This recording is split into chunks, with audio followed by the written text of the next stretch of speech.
It is Wednesday, and that means it is Ask a Flower Farmer. And so glad to be indoors with you guys here today. So we're in southeastern Virginia, right? And it's February 28th. And we had a taste of spring last week or so, but we're back to gloomy, chilly, wind blowing. Bobo spent the morning out here on the farm planting almost the balance of our very early spring planting, that last cool season hardy annual.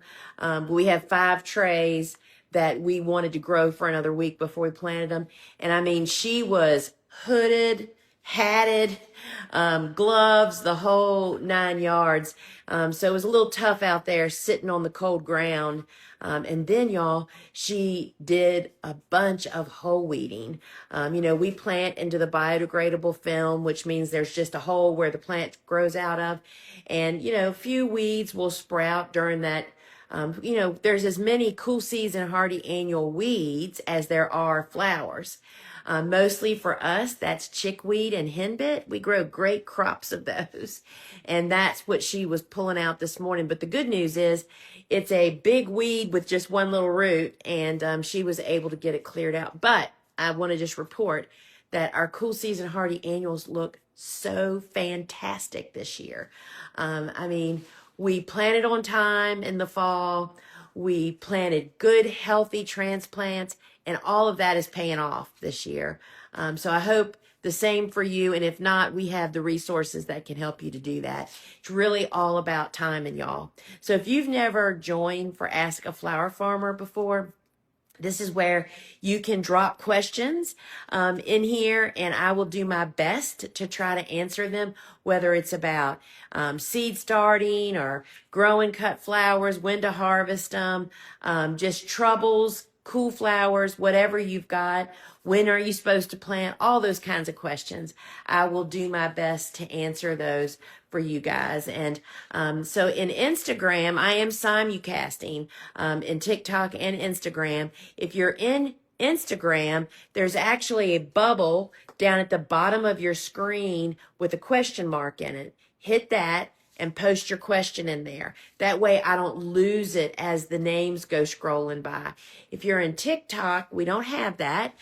Just post your question right in the comments, and I will scroll back through those here in just a few moments and see what we have going there. So a couple things I want to tell you about while we're waiting for some questions to build up here. One is that I do 2 live gardening shows on Wednesday evening. One is at 7 p.m. inside on my YouTube channel.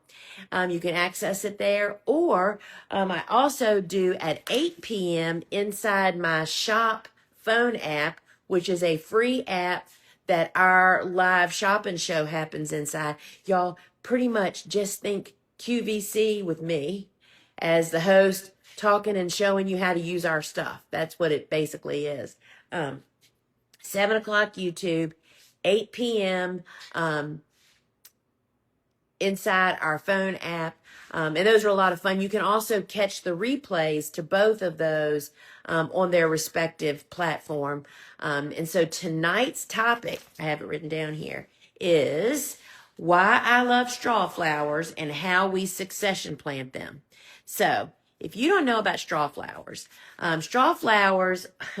are one of the most underrated, underused, great bouquet ingredient, long-lasting flowers that we have found that we can pretty much produce most of the summer. And so join me tonight to learn why and how to do that, because we just absolutely love the colors for summer, the bright yellow and hot pink, and they're just really great replacements for other flowers that might not last as long. And the other thing is, I don't know if you've heard it or not, but I am doing a free live masterclass on where to sell your cut flowers. What is actually the name?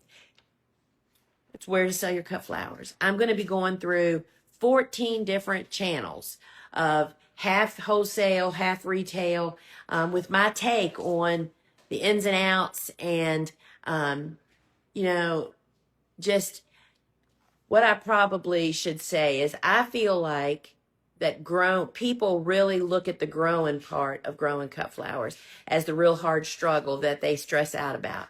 That is not what is really the case. The part that really stops people in their tracks is the selling part.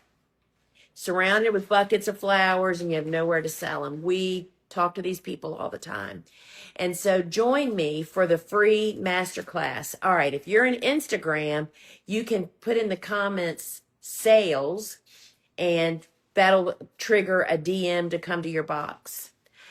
TikTok, and even anybody on Instagram, over at the top of every page on my website, at that gold banner at the top, has a place where it says click here to register. You have to register to get the link, but it's free. You have 2 different dates to choose from, either Friday or Monday. It's at 8 p.m. And I am going to be going through these 14 different channels, but I'm also going to be blowing the myths out of the water about some very common myths that we hear in flower farming, like there's too many flower farmers, and just how hard it is to sell, and people are just so afraid. And friends, it doesn't have to be that way. So join me for the free Where to Sell Your Cut Flowers Masterclass. Sign up at thegardenersworkshop.com. It's at the top of every page. Or if you're on Instagram, you can comment sales, and we'll DM you the actual link. But it's super easy to just go to thegardenersworkshop.com. It's at the top of every page. So I see we have some questions. So let me dive in first. Let me check over here. And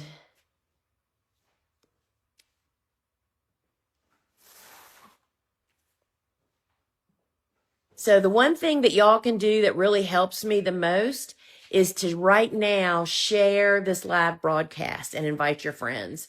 And that just lets them know that we're over here. I'm just looking for questions over here on this other platform first, and then I will dive in. We've got a bunch of them over in Instagram. All right, so let's see over here in Instagram. I'm going to first check the bubble down below. Hello, Brittany. Phlox just doesn't seem to want to germinate for me. Surface sown, 60-degree room. Is there a trick I'm missing? If there is, Brittany, I don't know what it is because I don't grow phlox. Sorry to say. There's so many different varieties of phlox too. I don't know if you have a perennial variety or a hardy annual variety. So I'm sorry that I cannot answer that for you because I have absolutely no experience in starting phlox. Ernie, Lisa, is there a particular grow light you recommend for seed starting? Is there an optimal height it should be placed over the soil blocks? So Ernie, you can find 2 or 3 different models over on my website that we like to use, and how far the light is from your seedling 100% depends on what kind of light bulb you have. So you have to really look at that. We really like T5 light bulbs. The light industry in the last 8 years has done a complete change. Used to be our favorites, the ones that we sold, were T12s and T8s. They get warm, they have bright light, and we would have them right over top of our seedlings, right? And we just loved them because in addition to great light, we felt like the warmth really benefited our plants. Well, those are no longer, that technology is not available anymore. So T5s, which are hotter, but they still get, that obviously has warmth. We just keep them further away from our seedlings. And the other thing that happens when you lift the light is it has a broader footprint. So the 2 of the 3 that are over on my website are adjustable, so you can adjust that. The other we have a great little 24-inch tabletop that has a small footprint that'll support like 240 of the small blocks. It's at the exact right height. It's about this tall. So you can find those over on our website. We're having torrential rains tonight. I was planning on planting my sweet peas, ranunculus starts, and scabby. Should I wait to plant after those rains, or will they be okay? They've been hardened off for 10 days. You know, I would probably be inclined to wait. The sweet peas might not, their foliage is a little tougher, but why even put them through that? Not only does the foliage get really beaten up, potentially, it could. I mean, one really depends on how torrential is, where you are and what the winds are like and all those things. So I would probably say if you'll be able to access the planting bed after the rain comes, meaning you can walk in the pathways, which isn't always the case, I would probably wait till afterwards. New seedlings just aren't up to what regular plants that are established can actually take. So I think I would wait on that. So this is one of my Flower Farming Club members. Hi, Kim. Just watched the Sewing Circle. For anybody wondering, I have a membership called the Flower Farmer Club. And one of the things that we do in there is every Wednesday afternoon, usually at 2 o'clock, we do the Sewing Circle where we sow seeds together or I teach on something. Anyway, that's what this question is coming from. Just watch the Sewing Circle. Have you ever taken feverfew cuttings? My fall plantings got hit by cold weather and my very early springs are so tiny. So Kim, what would you take cuttings of if they're tiny, right? But no, I haven't because they're pretty quick to germinate from seed. So I've just never done it. You know, again, it's like I haven't had a need to actually do that. I was teaching on cuttings today inside the class. So no, I haven't, no experience on that. Oh, there's that one. So torrential rain, I think I would wait until afterwards. Bye sister, wondering why my leaves are yellowing on my seedlings. Too much water, question mark. So that could be a lot of things. It can be low nutrition. It can be low light, overwatering. The soil doesn't hold and drain properly, you know, depending on, I don't know if, what method of seed starting you're practicing.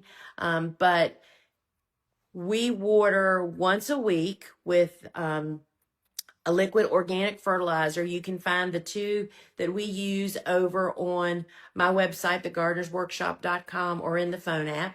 And like every Monday, I use the houseplant dose, which is 1 tablespoon to a gallon. And when I water, they all get a meal, right? And as far as too much water, the whole cycle of the way that healthy seedlings grow is that we always water first thing in the morning. When I come into water in the morning, my soil blocks are virtually pretty dry. And I water them thoroughly. They're thoroughly wet. And they go through the day being wet. And they're getting drier by evening and getting drier. And then overnight, the lights go off at 10 p.m. here for us. And overnight, the soil is basically dry. But guess what's happening during that dry time? That is when the roots are getting oxygen. And that is as essential to roots as water is. So when you water, it should only be once a day, first thing in the morning. And when you water, your stuff should be virtually dry. But if you're keeping it constantly wet, that could definitely be the problem. Let's see here. I'm in zone 6, and this is my first time to try cool season hardy annuals. Even if it's below freezing at night in a couple of weeks, should I still put out my seeds? I've started indoors. Would you cover with frost cloth? If using frost cloths, do you have to harden them off? So those are all great questions. So first off, Cool Season, Cool Flowers, which is the name of a book I wrote about cool season hardy annuals and how to figure out when you're supposed to plant them and just all the ins and outs of doing that. The window that we're in right now for many of us is the very early spring planting window. And that is 6 to 8 weeks before your last spring frost, your average last spring frost. which you learn that from the internet. And, put in your zip code and say, when is the last average spring frost for whatever your zip code is? And then you just pick that number, and that's your jumping off point. Don't stress over it, y'all. Just pick a date and say, all right, that's my date. Mine's April 15th or so. And you count back 6 to 8 weeks. For me, we're right dead coming out of mid-February to the end of February is my very early spring planting window. What are we planting? We're planting transplants of all the cool season hardy annuals that can be started indoors. If we sow whichever ones that we actually chose, right? And yes, they take frost and freezing weather. So those cool season, let's just say you live in a zone that you're really cold and you can't really fall plant much stuff because not much survives winters where you are. Let's just say if you're zone 4. Zone 5, 6, 7, 8, and 9 have a lot of stuff that can be fall planted. Anyway, if you truly wait to 6 to 8 weeks before your last spring frost and plant, yes, they will take a deep dive. It's what they won't take is a whole winter of that kind of behavior where the ground gets really hard and frozen. That's the kind of stuff. So yes, they will take the cold weather, even well below freezing weather when you plant, because just over the horizon is the spring weather, right? And so we do plan on covering all of our very early spring plantings with hoops and row covers, not because they can't take the cold, but because they're not established yet. And our spring and late winter winds are pretty ferocious around here. And they just whip up and dehydrate the seedlings, who aren't, by the way, well rooted in yet, right? Because we just planted them. So our game plan is to always, when we're very early spring planting, whether we've hardened them off or not, indoors or appropriately that we think. Bobo today planted the rest of our straw flowers out. She planted some Rudbeckia, some snapdragons, and something else that I can't remember right now. And they're covered now. Even though we're now, we're not going below 30 degrees at night for the next few nights. But we have some pretty serious wind action going on out there. And think about it, especially if you put row covers on and then stand and watch your garden for a while, you're going to see that they're rippling constantly. There is a constant flow of air and wind at ground level. And what's at ground level? Your little seedlings, y'all. They get whooped up on so very, very much. So we always plan on hooping and covering. And to your question about hardening off in the garden, and I preface this, and still somebody will ask me, we only do what I'm getting ready to say in very early spring, and it's only for cool season hardy annuals. You would never do with warm season tender annuals when it's warm outside.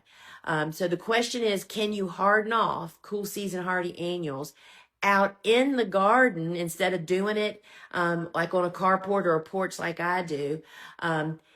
Because you can do that if you are immediately hooping and row covering them with lightweight row cover, because that blocks the wind, it shades them some.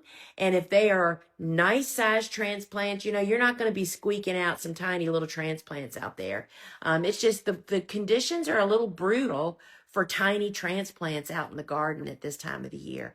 But we frequently skip hardening off when we need to this time of the year, because we provide hardening off conditions out in the garden. Having hoops and lightweight row cover is so helpful, y'all, to everything you want to grow. I mean, it is more, we really use those two tools along with the anchor bags, which you can find all that over on my website, thegardenersworkshop.com, is really about kind of putting a lightweight windbreaker on your kid when you send them out to the bus stop. You know, it's like it's 55 degrees outside. No, they're not going to freeze, but they are not going to be comfortable nor very happy. And that's exactly what happens to seedlings when we plant them outside in a little bit more brutal conditions, which cool flowers, cool season hardy annuals at this time of the year is all about. All right, so let's see where we are. I think I answered all your questions.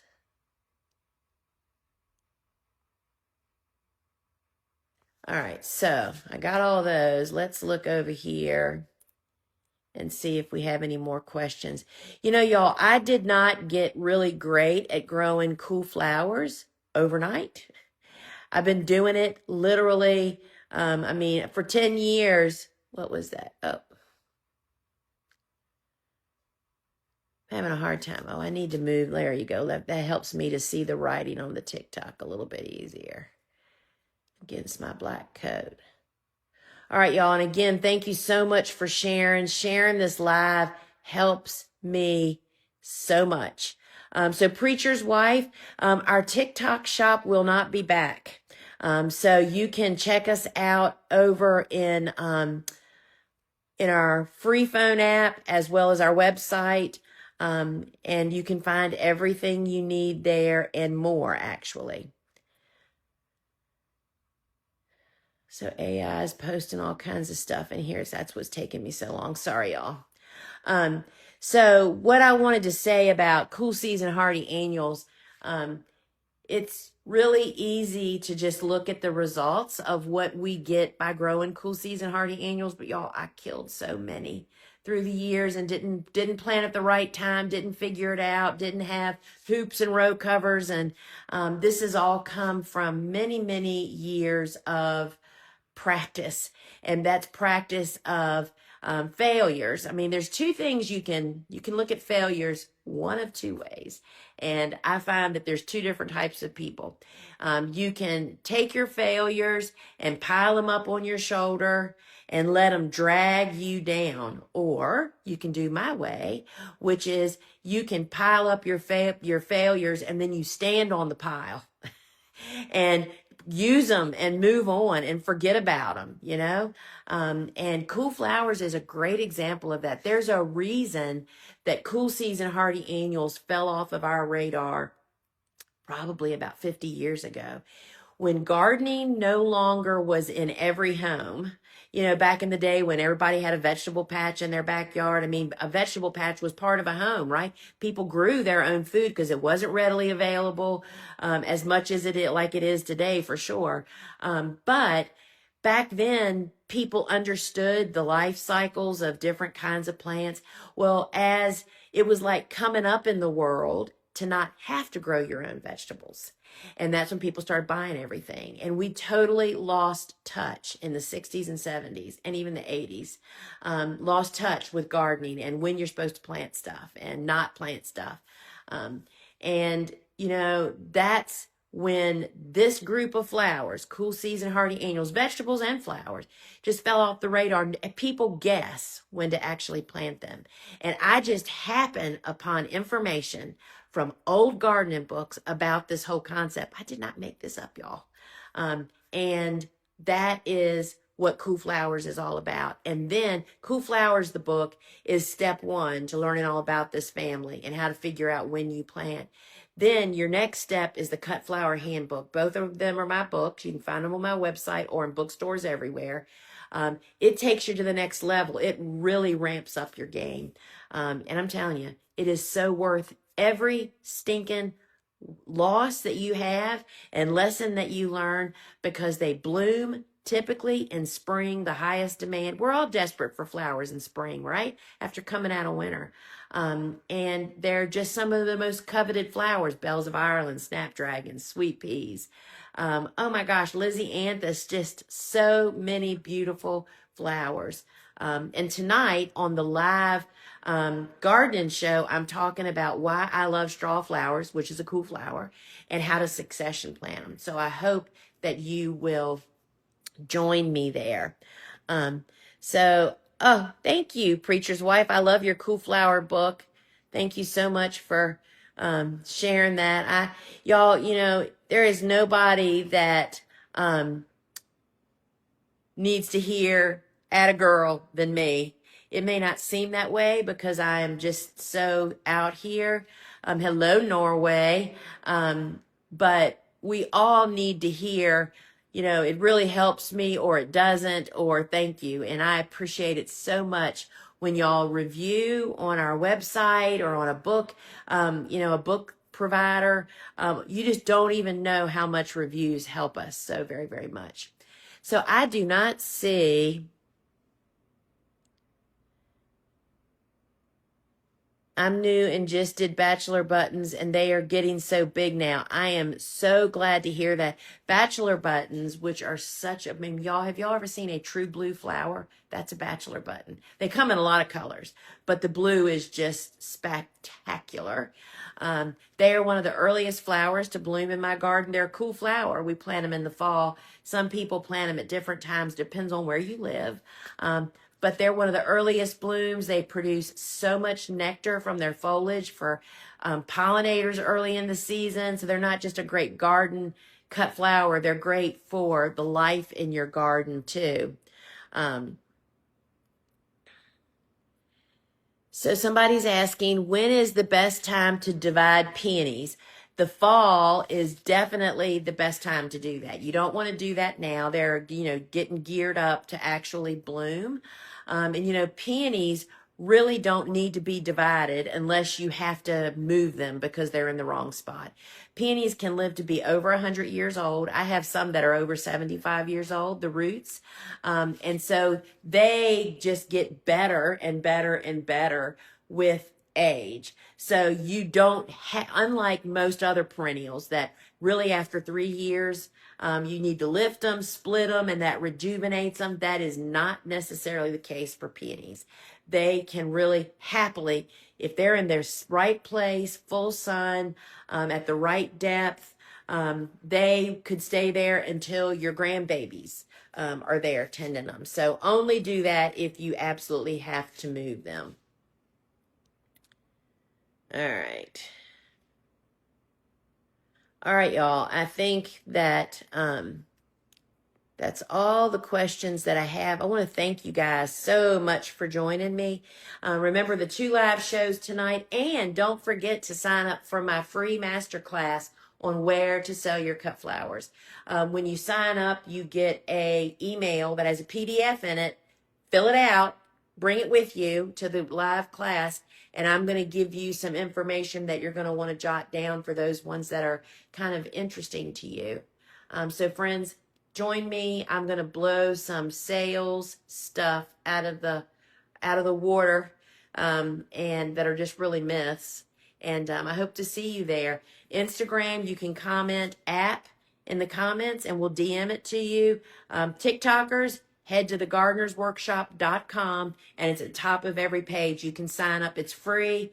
We'll send you the link. Join me. You can pick Friday night or Monday night. All right, my friends, until we meet again. Ciao. Bye, y'all.